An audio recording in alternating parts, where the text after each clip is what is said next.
आशावरी, धक्का दो।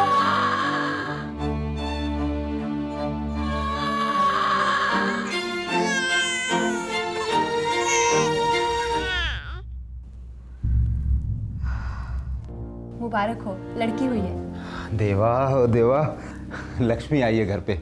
लेकिन एक बात है। क्या बात है डॉक्टर? बच्ची की टांगों में शायद प्रॉब्लम है। देखिए, घबराने की बात नहीं है, अभी कुछ भी कहना बहुत जल्दी होगा, पर हाँ, मेरी एक सलाह है कि आप जल्दी इसे किसी पेडिट्रिशियन को दिखाइए। वो क्या होता है? मतलब बच्चों का डॉक्टर। आप चाहे तो मैं आज ही आपकी अपॉइंटमेंट करवा देती हूँ। घबराने की बात नहीं है, अगर कोई मुश्किल है तो उसका हल भी है। जी।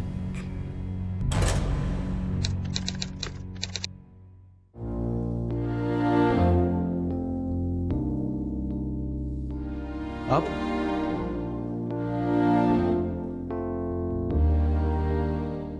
बेटा कुछ हल्का हल्का महसूस हो रहा है?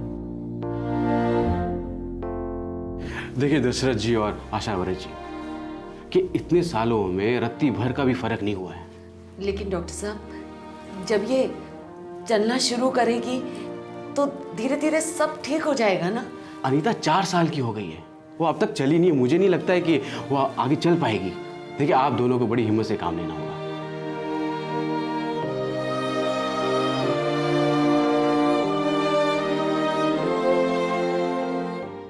एक विकलांग बच्चा पैदा होता है, इलाज की कोई गुंजाइश नहीं। इसे कुदरत की मर्जी मानकर समझौता किया जाता है, लेकिन प्रकृति इतनी भी निर्दयी नहीं है। वो दस्तक देती है कि अपंग बच्चा चल नहीं सकता, लेकिन जिंदगी चला जरूर सकता है। बस आवश्यकता है तो आत्मविश्वास की और माता पिता के प्यार की। इस केस में अनीता की टांगें नाकाम जरूर थी, लेकिन उसकी दिमागी हालत काफी तेज थी।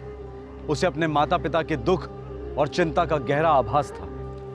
जब तक अनीता 16 साल की हुई, उसकी 2 बहनें और हो चुकी थी और दोनों नॉर्मल थी। वैसे अनीता भी नॉर्मल जिंदगी बसर कर सकती थी, लेकिन शायद तकदीर को कुछ और ही मंजूर था। अक्टूबर 2011, कर्जत, महाराष्ट्र।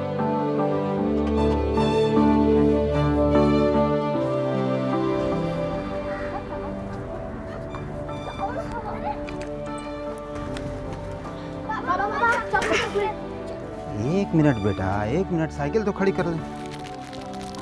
ये लो, ये तुम पकड़ो और ये तुम पकड़ो, ये तुम पकड़ो।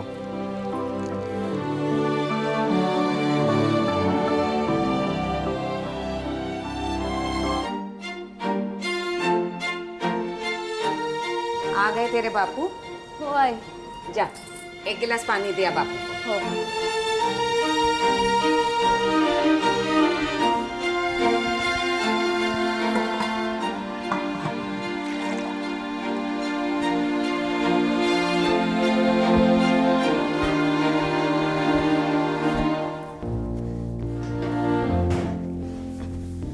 बाबा, पानी।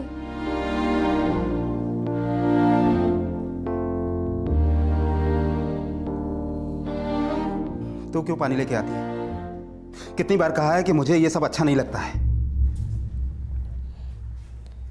ए अनीता की माँ, तेरे दिमाग को लकवा मार गया है क्या? अरे ये ठीक से चल भी नहीं पाती है और इससे घर का काम करवाती रहती है। अब बंद करिए रोज रोज का नाटक, समझी?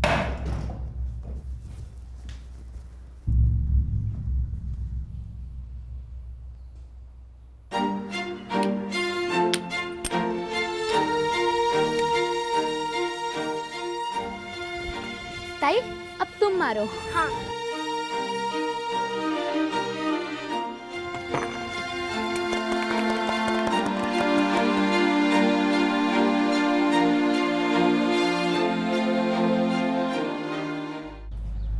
यार दशरथ, भगवान की इच्छा थी, वो तुम्हारे गले डाल दिया। वैसे तू क्या कर सकता है? मैं क्या कर सकता हूँ? और अगर कुछ करना भी चाहूँ तो फिर पता नहीं कि करना क्या है। कोई लड़का देखा है? हाँ, रायगढ़ वाले हैं ना। हाँ। उसका लड़का भी अपनी अनीता की तरह है। अरे तब तो बहुत बढ़िया है, दोनों एक दूसरे को संभाल लेंगे। हाँ, संभाल लेंगे, लेकिन उसके माँ बाप को कौन संभालेगा? क्या हुआ? अरे इतना बड़ा मुंह फाड़ रहे हैं, 30,000 रुपए मांग रहे हैं। 30,000 रुपए, और वो भी एक अपंग लड़के के लिए? वही तो, अगर 30,000 रुपए खर्च भी कर देते तो उसके बाद 2 लड़कियां और, उनके लिए मैं क्या बचाऊंगा? यार क्या न्याय, इस अनीता का कुछ हो नहीं सकता क्या?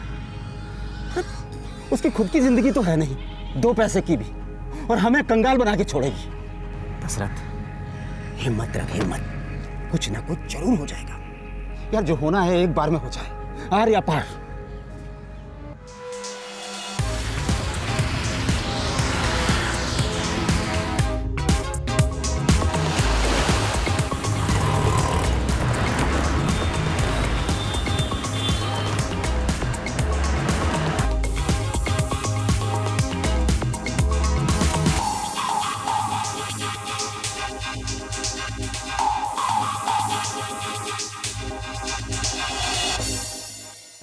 मुंबई, भारत की इकोनॉमी की रीढ़।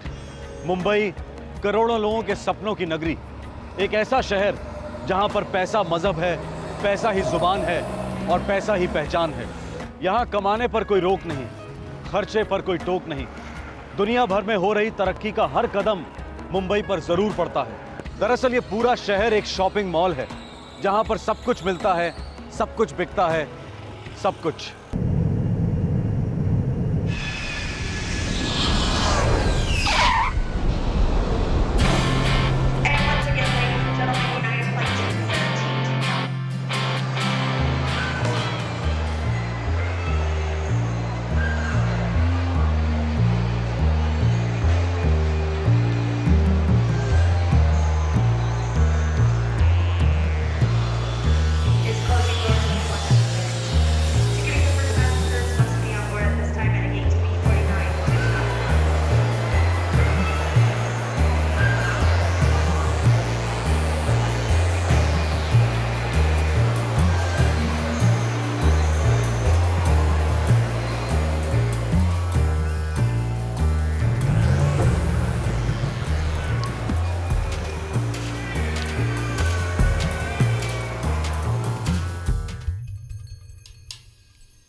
एक रैकेट की खबर है एलेक्स सर। एयरपोर्ट और रेल स्टेशन, इन दोनों जगहों पर ये रैकेट फैला हुआ है।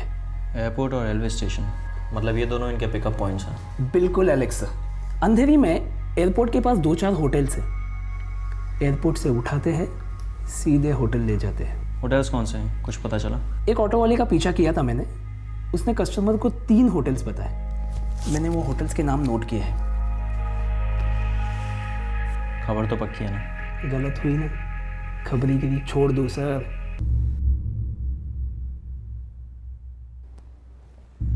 सर वो एलेक्स आया है, एनजीओ वाला बंदा। एलेक्स? जी सर। हाँ भेजो उसको अंदर। खबर झूठी हुई तो मुझे कई जवाब देने पड़ेंगे। सर मेरा सबसे खास खबरी 10 दिनों से इस गिरोह का पीछा कर रहा है। इतनी बड़ी रेड करना कोई छोटी मोटी बात नहीं है एलेक्स। सर लेकिन खबर मिली है कि छोटे बच्चों का इस्तेमाल किया जा रहा है। ये रेड छोटी मोटी हो ही नहीं सकती है सर। एलेक्स के पास खबर है कि दोनों एयरपोर्ट्स और तीनों रेलवे स्टेशन में पिकअप पॉइंट्स हैं। सर सिर्फ एयरपोर्ट पर फोकस करेंगे, तभी उन्हें रेड हैंडेड पकड़ सकते हैं। हमें मेजर खबर उसी सेक्टर की मिली है। एयरपोर्ट से निकलने वाला हर मेल पैसेंजर पहले ऑटो रिक्शा पकड़ता है और तब उन्हें होटल के साथ साथ स्पेशल सर्विस भी ऑफर किया जाता है। होटल्स के बारे में कोई खबर सर? मेरे आदमी ने 1-2 नाम दिए तो हैं, पर उन पर ब्लाइंड रेड करना मुनासिब नहीं होगा। ऑटो रिक्शा वाला जहां लेकर जाएगा वही टारगेट होगा। हम आज रात ही ऑपरेशन रेस्क्यू लॉन्च करेंगे और प्रकाश तुम कस्टमर बन के जाओगे। यस सर, और हमारी टीम ऑटो का पीछा करेगी सर। सारी टीम्स तुम्हारे इशारे का इंतजार करेंगी और जैसे ही ग्रीन सिग्नल मिलेगा एक टीम रेड करेगी और बाकी की टीम बाहर फुल अलर्ट पर होगी सर। मैं चाहता हूं कि इस ऑपरेशन में सिर्फ तुम 4 लोग इन्वॉल्व होने चाहिए और अगर किसी और की ज़रूरत पड़े तो लास्ट मोमेंट पे तुम्हारा सिग्नल मिलने के बाद लोकल पुलिस स्टेशन को अलर्ट कर देना। समझ गया सर। मुंबई में सब कुछ बिकता है, लेकिन सोने चांदी से रोशन इस शहर में कुछ ऐसे अंधेरे इलाके भी हैं जहां लोग अपना ईमान, अपनी इंसानियत बेचकर छोटे बच्चों से जिस्म का सौदा करवाते हैं। जी हाँ, चाइल्ड प्रोस्टिट्यूशन के केसेस मुंबई में बढ़ते जा रहे हैं। कई एनजीओज इन बच्चों को बचाने की पूरी कोशिश कर रही हैं, इस घिनौने जुर्म से लड़ने के लिए मुंबई पुलिस की एक स्पेशल सोशल सर्विस ब्रांच भी है। नवंबर 2011 में इस स्पेशल ब्रांच ने एक ऑपरेशन माउंट किया। मुंबई के कुछ होटलों में प्रोस्टिट्यूशन रैकेट की पक्की खबर थी और इस रेड ने रोशनी डाली कि अंधेरी के अंधेरे में वहशत राज कर रही थी। मैं अपना मोबाइल तुम्हारे नंबर पर डायल करके रखूंगा, तो रिकॉर्डिंग तुम्हारे और मेरे दोनों के सेल पर होगी, ठीक है? Yes sir. और सर ये रहा पेन कैमरा।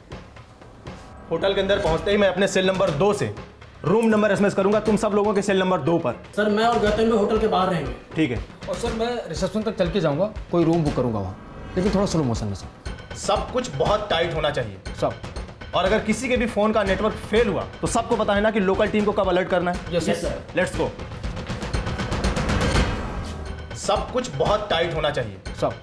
और अगर किसी के भी फोन का नेटवर्क फेल हुआ तो सबको पता है ना कि लोकल टीम को कब अलर्ट करना है। Yes sir. Let's go.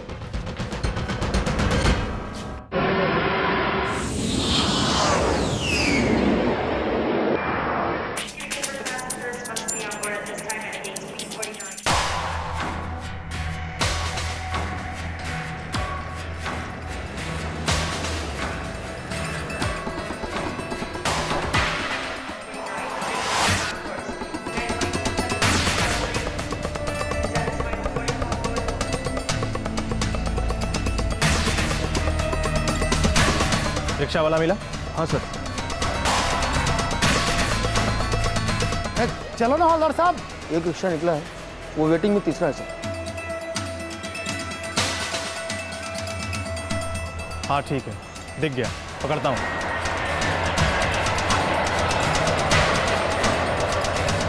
चलना, आगे निकलना। चलेगा भाई, लाइन तोड़ के। कहाँ जाना साहब? फ्लाइट मिस हो गई है, 4-5 घंटे काटने हैं। कोई होटल शोटल? अरे आगे कुछ मत पूछिए साहब, आपके लिए एकदम परफेक्ट होटल है। बैठिए साहब, बैठिए। चल चल चल, फॉलो कर इसको जल्दी।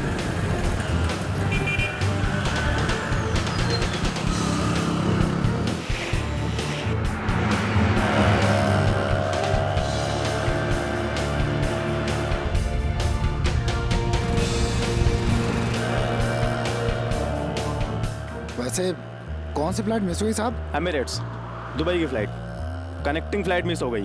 फॉरेन जा रहे हैं? Out of India?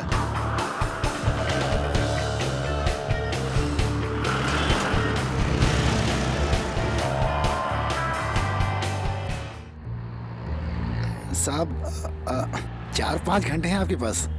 कुछ टाइम पास चाहिए। टाइम पास मतलब? एंजॉय साहब, एंजॉय। लड़की वड़की? अच्छा, किस टाइप की लड़की? साहब जो बोलो वो, इधर अपन की पूरी सेटिंग है।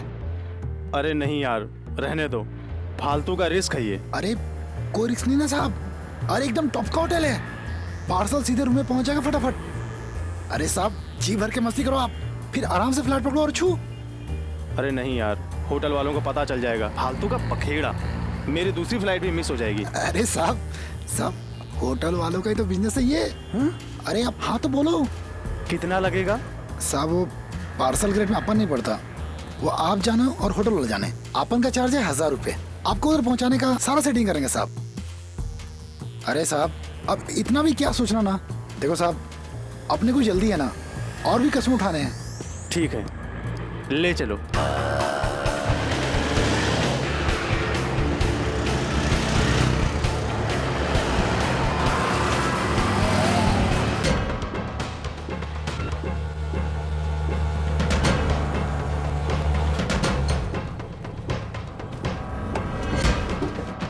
दो मिनट साहब, जरा सेटिंग करके आता हूँ।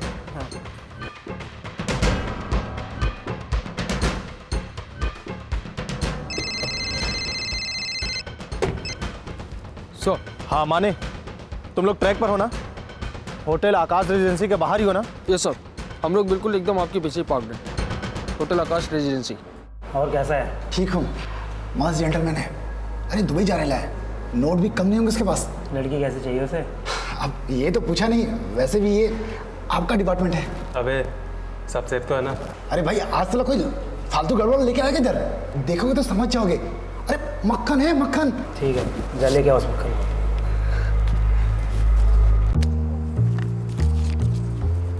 साहब एक पति कम है।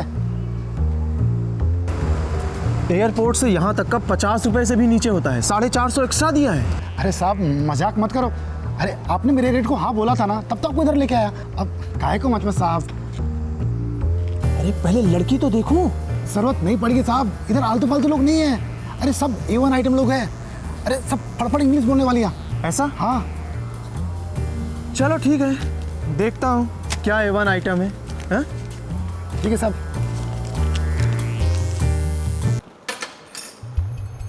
आप रूम में फ्रेश हो जाइए, तब तक वो आ जाएगी। कितना टाइम लगेगा? ज़्यादा से ज़्यादा 15 मिनट। थैंक्स। सब कुछ सेफ है ना?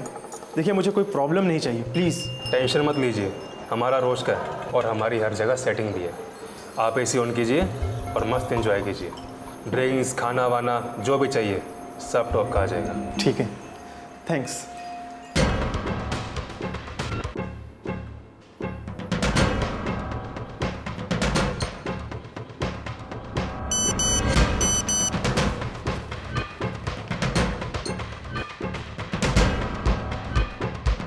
हाँ गोमती, एक सीधा बंदा है। अच्छा क्या माल है तेरे पास? अब भी के अब भी मेरे पास 3 फुल साइज है और 1 हाफ साइज है। अरे नहीं 2 हाफ साइज थी, वो अभी थोड़ी देर पहले कस्टमर के पास बैठे लिए। अच्छा एक काम कर, तू खुद आकर बात कर ले इससे। अच्छा चल मैं आती हूँ। ए यूनुस, पार्सल टेम्पो में डाल, चल।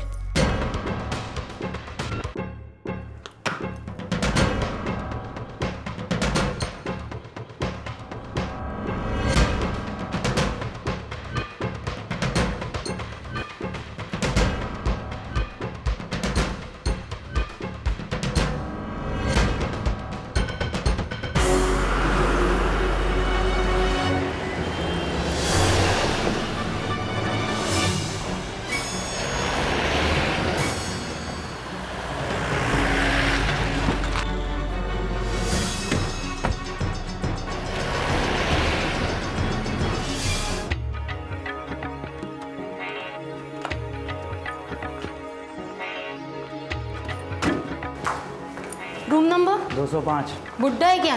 और पिए ना। अरे तू कब से कस्टमर के उम्र और तबीयत की चिंता करने लगी?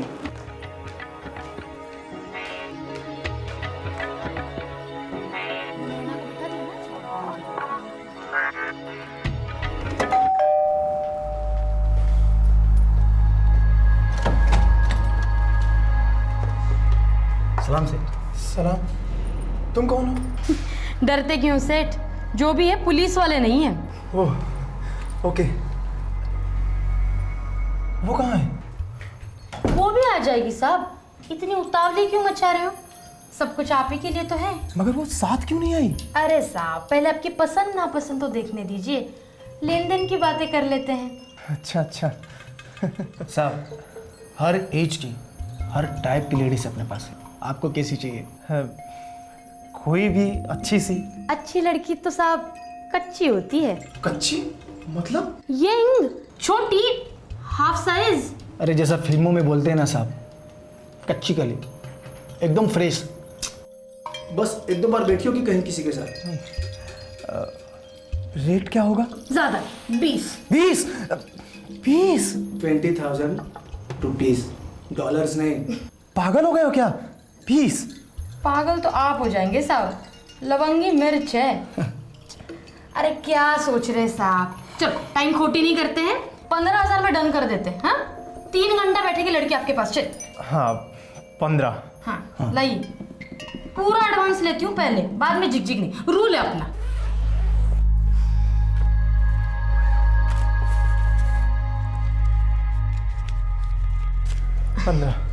जी बस 5 मिनट में लड़की आ जाएगी, फिर जो मन करे सो नाम दो, जो दिल करे सो वो काम लो। चल रहे।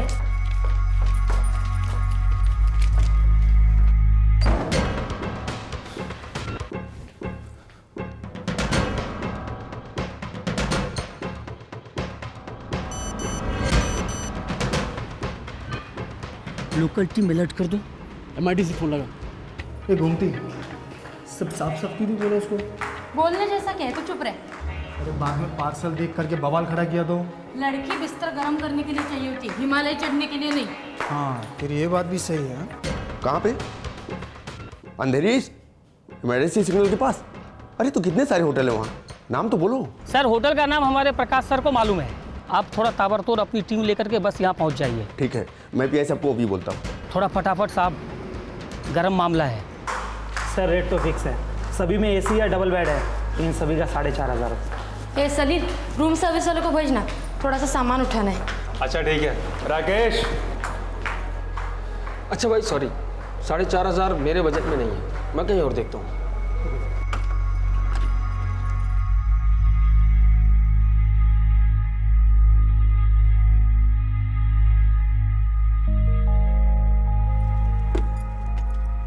ओए चपड़ चपड़,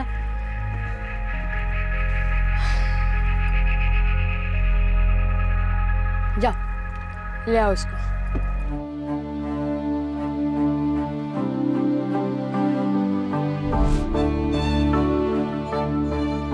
बाबा पानी।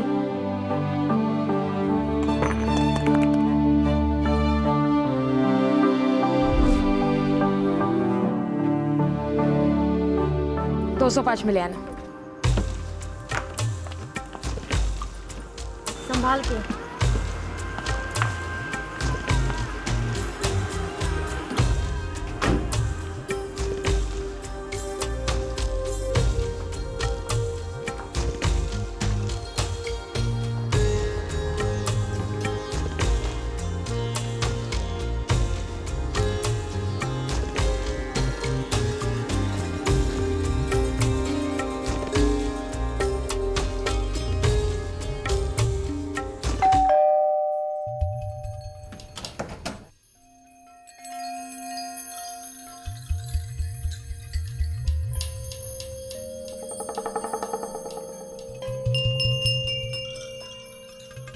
ये क्या हो रहा है? अरे टेंशन क्यों लेते हो साहब, चलो।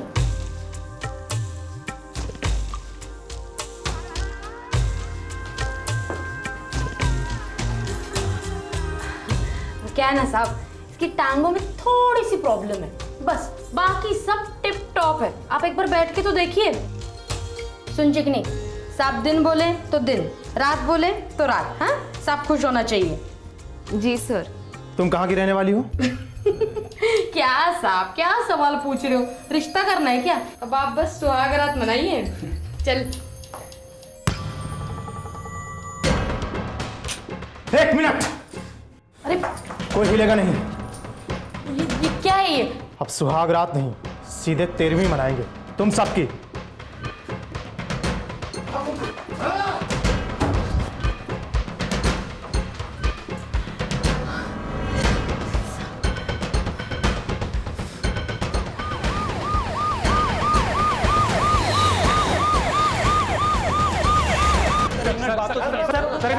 चेक कर लीजिए, बात सुनिए सर, बात सुनिए सर, रजिस्टर बुकिंग है सर, आप रजिस्टर समझ। हेलो इसको ले जाओ, बैठिए।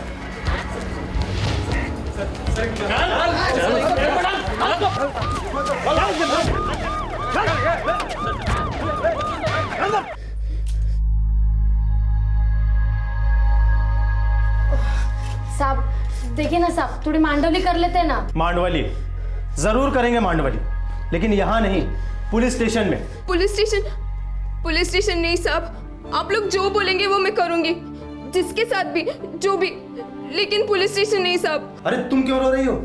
हम तुमको ही तो बचाने यहाँ पर आए हैं। पुलिस नहीं साहब। अरे हम ही पुलिस वाले हैं, और तुम्हारे साथ जो जो जबरदस्ती इन लोगों ने की है ना, उसका पूरा हिसाब लेंगे। नहीं साहब, रत्ती भर जबरदस्ती नहीं की है, पूछ लीजिए। जो भी कर रही है अपने दिल से कर रही है। लड़की बोलना सच। हाँ सर, दीदी सच बोल रही है, ये मेरा काम है, कोई जबरदस्ती नहीं है। होटल का स्टाफ, मैनेजर, रिक्शा वाला, दलाल, मैडम, बाकी की लड़कियां, सबको गिरफ्तार किया गया, लेकिन अनीता को गिरफ्तार नहीं किया गया। बस उसे प्रोटेक्टिव कस्टडी में लिया गया क्योंकि वो एक माइनर थी। पुलिस इस बात से बहुत हैरान थी क्योंकि अनीता बार बार ये कह रही थी कि वो अपनी मर्जी से प्रोस्टिट्यूशन में है। अब सवाल यह था कि करजत के गांव में अपनी बहनों के साथ खेलने वाली मासूम अनीता यहां के विकृति के दलदल तक कैसे पहुंच गई।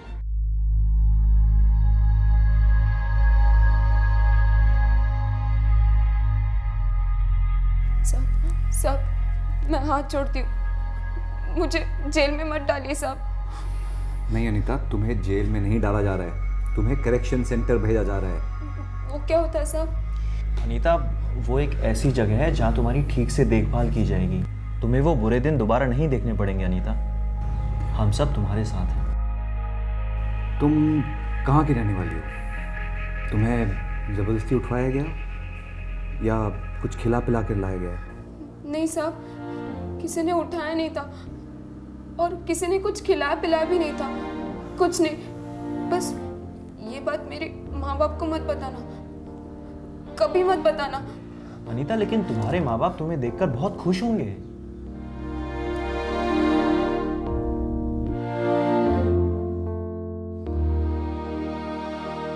कुठे चालीस ग ताई? पता नहीं, बस जा रही हूँ कहीं। जाओ ना कस ग ताई। हाँ ताई, आप मत जाओ, हम आपको कभी परेशान नहीं करेंगे। चुप रहो तुम दोनों, तुम लोग मुझे कभी परेशान नहीं करते। वो बस मैंने ही परेशान किया है आई और बाबा को। तुम दोनों समझ जाओगे किसी दिन। सुनो जी, मैं फिर कह रही हूँ, ऐसे मत भेजो मेरी अनीता को। अरे वो चल नहीं सकती तो क्या हुआ? आखिर खून है हमारा। हाँ, हमारा खून है, खून चूस चूस कर ही बड़ी हुई है हमारा, और आने वाले सालों में सारा खून उसके अंदर होगा हमारा। अब सबके सामने यहाँ नौटंकी मत करो, समझी? ए वहीनी, समझो कि लड़की के भाग खुल गए। ये बंटी है ना, बंटी, ऐसे कई लड़कियों की शादी उसने उत्तर प्रदेश में करवाई है। हाँ, और एक बार जिसको वचन दे देता है ना, पलट कर मुंह करता नहीं है। देखना, हमारी बेटी वहां पर राज करेगी।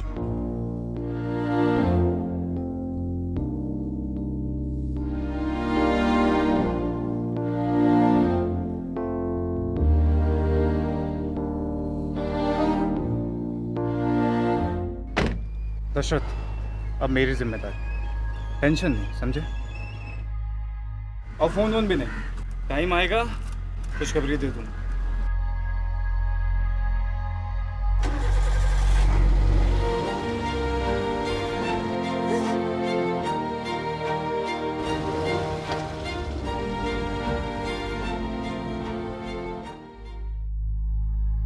वहां से तुम यूपी तो गई नहीं होगी?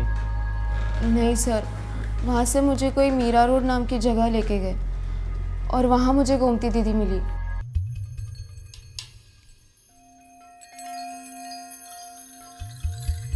अरे उसके पैरों में बांधा है, तेरे आंखों में तो नहीं। क्या करूंगी इसका?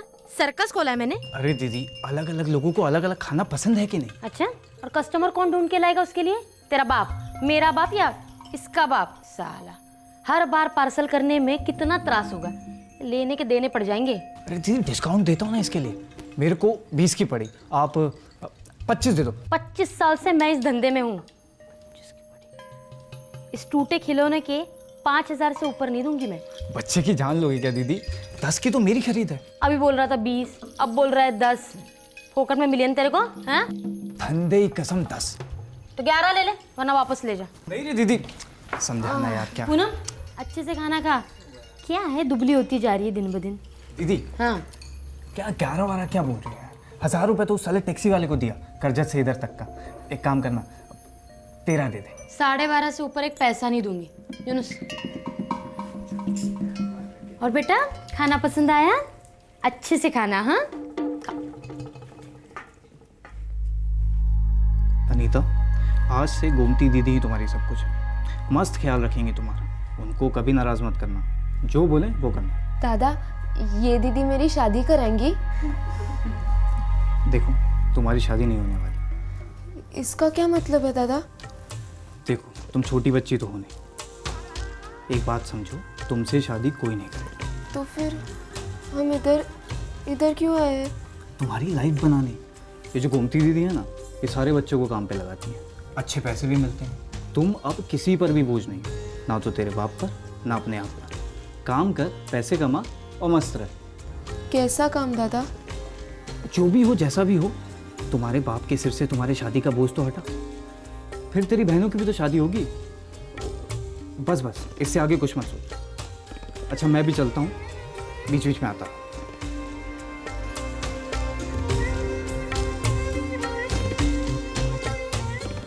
1-2 दिन में ही मुझे गोमती दीदी ने बता दिया कि मुझे क्या काम करना पड़ेगा। पहले बुरा लगा, डर भी लगा, लेकिन फिर बंटी दादा की बात याद आई कि मेरी बहनों की शादी होगी, मैं माँ बाप पे बोझ नहीं होंगी। तुम्हारे पिताजी ने पैसे लिए तुम्हें उस बंटी के साथ भेजने के लिए? ऐसे मैंने सुना तो था।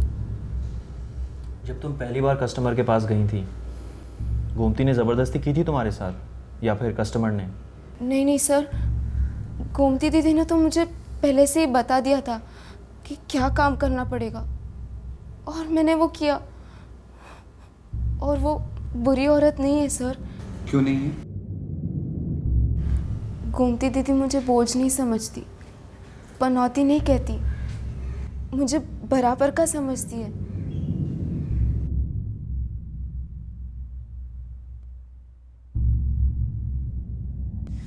इसे स्टॉकहोम सिंड्रोम बोलते हैं सर। इसमें पीड़ित एक ऐसे शौक में चला जाता है जहां उसे अपने सारे जुल्म सही लगते हैं, यहाँ तक कि अपनी जुल्मी की सोच के साथ आइडेंटिफाई भी करने लगता है। कभी कभी तो उसे पूछने भी लगता है सर। इस लड़की को कभी किसी ने इंसान नहीं समझा। इसके बाप ने भी हमेशा इसे बोझ माना है। Correct sir. और इसीलिए वो इस गोमती मैडम में एक फादर फिगर खोजने लगी। इस लड़की के बाप को तुरंत हाजिर करो। प्रकाश। Yes sir. मुझे लगता है कि काउंसलिंग के बाद इसकी सोच बदल सकती है। बिल्कुल सर। प्यार और भरोसा इसके कॉन्फिडेंस को उठाएगा, जो इस वक्त काफ़ी वीक है सर।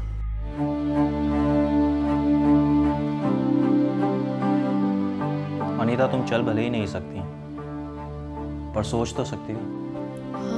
अनीता, तुम्हारा दिमाग काफ़ी तेज है, हाथ फर्स्ट क्लास हैं, तुम काफ़ी कुछ कर सकती हो। जैसे कि हाथों से किया जाने वाला काम सीख सकती हो। ऐसे कई सारे हुनर हैं जो तुम्हें वहाँ सिखाए जाएंगे। जेल में ना? आप मुझे जेल भेज रहे हो ना? नहीं अनीता, तुम्हें तो जुवेनाइल कोर्ट आज़ाद कर चुका है। मैं ट्रेनिंग सेंटर की बात कर रहा हूँ। जो भी हो सर, मुझे वापस मेरे माँ बाप के यहाँ नहीं जाना। क्यों अनीता? बल्कि वो तो कल तुम्हें लेने आ रहे हैं। वो सर, वो मुझे बोझ समझते हैं। उनके सामने मुझे भी लगता है कि मैं बोझ हूँ, बेकार हूँ।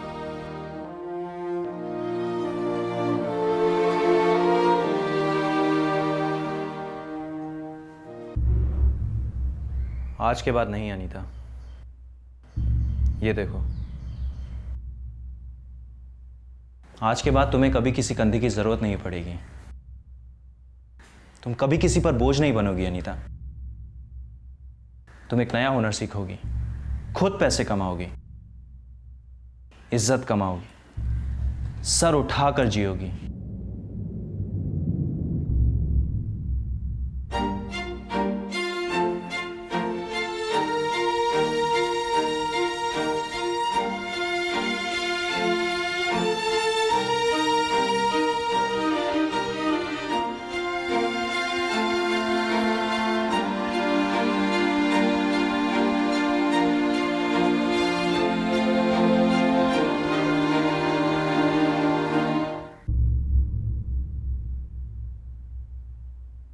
दशरथ, तुमने 10,000 रुपयों के लिए अपनी बेटी को भेड़ियों के हाथों बेच दिया।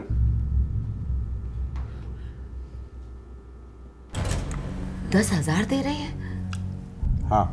लेकिन अब तक तो सब हमसे दहेज मांगते थे। तो ज्ञान्या कह रहा था कि यूपी के गांव है, लड़कियां वहाँ बहुत कम हैं, उनको कोई भी चलती। ये अपनी अनीता भी चलेगी, इसलिए वो शगुन के तौर पर एक रकम देते हैं लड़की वालों को। यार, जो होना है एक बार में हो जाए। आर या पार। सुन दशरथ, वो एक बंटी है, यूपी का। वो इस तरह की कई लड़कियों की शादी वहां जाके करवा चुका है। अरे, कईयों का घर बसा चुका है वहां पर वो। लेकिन अपनी अनीता तो, अरे वो हर किस्म के लड़कियों के लिए लड़का ढूंढता है, और तो और वो लड़की के माता पिता को पैसे भी देता है। ये क्या बात हुई? और फिर पैसे क्यों?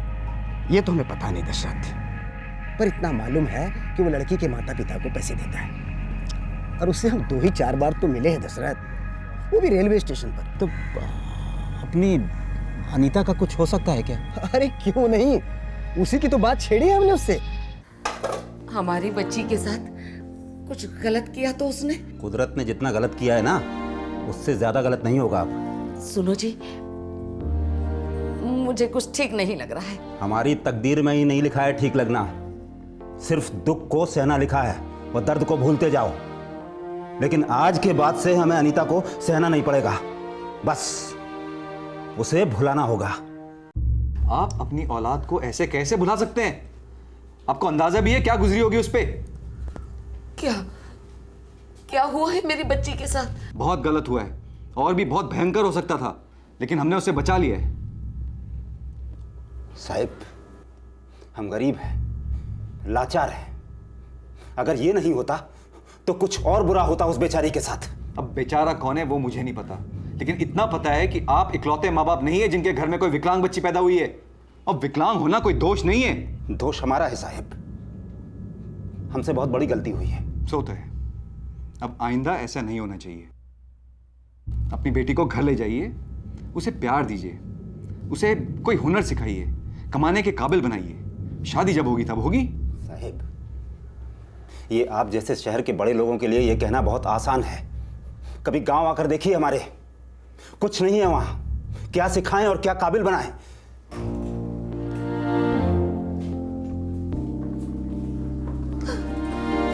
अनीता, मेरी बच्ची, कैसी है तू? कैसी है मेरी बच्ची? देखो ना जी, हमारी बच्ची आ गई, हमारी बच्ची हमें मिल गई, हमारी बच्ची हमें मिल गई।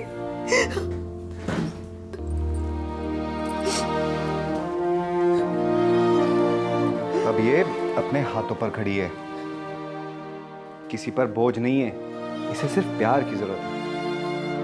अब प्यार के पैसे नहीं लगते दशरथ। सर, मुझे इनके साथ वापस गांव नहीं जाना। मुझे यही रहना है, यही कुछ करना है। ऐसा क्या बोलतीस? हम तेरे आई बाबा, तू हमारी जिम्मेदारी है बेटी। थी आई, पर अब और नहीं। मुझे अपनी जिम्मेदारी खुद लेनी है। आपने मुझे इस दुनिया में लाया, इतने साल संभाला, बड़े उपकार है आपके। अब मैं और उपकार नहीं लेना चाहती। मुझे अपना रास्ता खुद ढूंढना है और उस पर चलकर दिखाना है।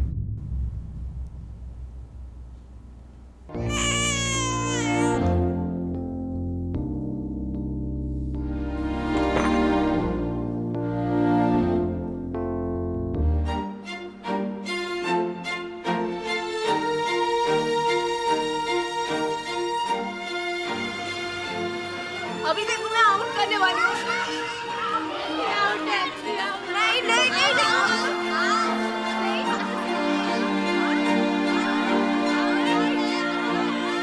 एलेक्स, तुम वाकई बहुत अच्छा काम कर रहे हो। सागर में एक बूंद है प्रकाश, और सागर का पानी बहुत ज़्यादा गंदा है। क्या मतलब? हमने अनीता को तो नई जिंदगी दे दी, पर हर दिन हर मिनट न जाने कितने ऐसे बच्चों का सौदा हो रहा है। अभी मेरे खबरी का SMS आया, एक अनाथालय में रैकेट चल रहा है। बाकी खबर वो जल्दी भेजेगा। मुझे तुरंत इन्फॉर्म करो, छोड़ेंगे नहीं किसी को एलेक्स, खत्म कर देंगे इस माफिया को। एक माफिया खत्म होगा तो दूसरा खड़ा हो जाएगा। असली मुजरिम है मजबूरी, लाचारी और विकृति। इन्हें आप और हम कैसे खत्म करें? हमारे भारतवर्ष में दरअसल 2 भारत बसते हैं, एक आपका और हमारा भारत, शहरों वाला, बढ़ती GDP वाला, आर्थिक धमाके वाला भारत। हमारे अपने प्रॉब्लम्स हैं, संघर्ष है, लेकिन सच्चाई ये है कि हमारे बच्चे हमसे ज़्यादा पढ़े लिखे होंगे, उन्हें ज़्यादा अपॉर्चुनिटीज़, ज़्यादा फैसिलिटीज़ मिलेंगी, बेटर फ्यूचर होगा। और दूसरी ओर, ज़्यादा दूर नहीं, एक दूसरा भारत है, अनीता का भारत, दशरथ का भारत, जहां अपॉर्चुनिटीज़ की एक बूंद नहीं टपकती, प्रगति की एक किरण नहीं चमकती। 5 साल में एक बार चुनाव के वक्त सरकार इस भारत की तरफ ममता से गदगद हो उठती है, लेकिन उस ममता को भी सत्ता के दलाल बीच में ही निगल जाते हैं। ये भारत आज़ादी से अब तक निराश है, हताश है, और ये भारत बहुत विशाल है। इन 2 भारतों के बीच के अंतर को घटाना एक इमरजेंसी सिचुएशन है। जुर्म एक सामाजिक रोग है, और जब तक समाज का हर तबका, हर भारतीय गरीबी और गरिमा की असली रेखा से वाकई ऊपर नहीं उठ जाता, तब तक किसी न किसी होटल के कमरे में कोई ना कोई अनीता किश्तों में बेआबरू होती रहेगी। फिर मिलेंगे अगले एपिसोड में। जय हिंद, जय भारत।